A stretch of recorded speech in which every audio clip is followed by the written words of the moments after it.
I've been curious about these three Echeverias and how or if they are related to each other, so I thought I'd do a little comparison video. Join me.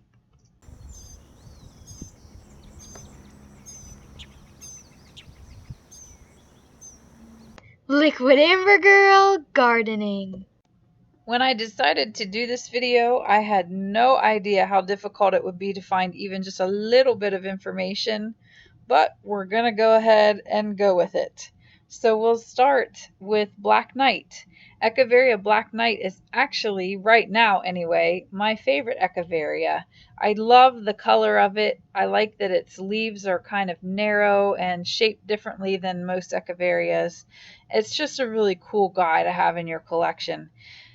This one apparently is a hybrid of Echeveria affinis of unknown origin.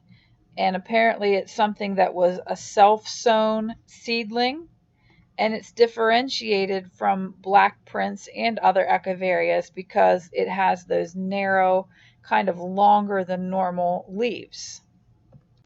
Echeveria Black Prince is a hybrid created by a man called Frank Reinelt, and one of its parent plants is Echeveria affinis, which probably explains where Black Prince's coloring comes from, which is Black Knight. The other parent, incidentally, is Echeveria shaviana, which is a parent plant of many beautiful Echeverias.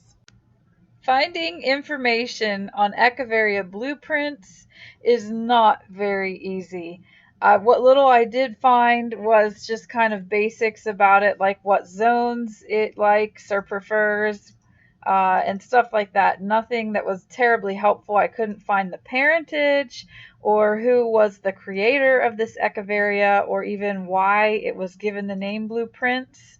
But I'm going to go ahead and make an assumption that it was named Blueprints because its leaves are kind of reminiscent of the shape of Black Prince. But again, that is just speculation. I wanted to show you really quickly what anthracnose on grapes looks like.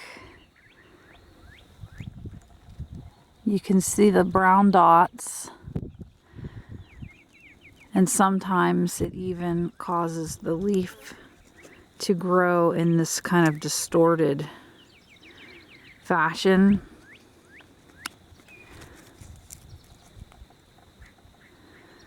It's highly contagious.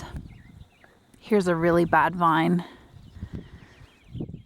where all the leaves are affected and even the stem. It almost looks like an insect's been chewing on it, but it's not. That is anthracnose on Vidal grapes. We are having this in the vineyard right now, and we're working really, really hard to keep it under control. So we will be pruning anything that looks like this off of our grapes. We are cleaning our tools in between every single cut. We use a bleach and water mix to clean our tools in between every cut so that we're not contaminating any of the other grapes that are not affected. We are cleaning up any old or dead wood that looks like this. Just taking that clear off of there. We have some of that even on the fruit wire, and that all has to come off and be disposed of. And we don't just throw it on the ground. We actually take it to a burn pile that is farther away from the vineyard. And we also, of course, are on a regular spraying regimen to make sure that this does not spread to any of our other beautiful, healthy grapes.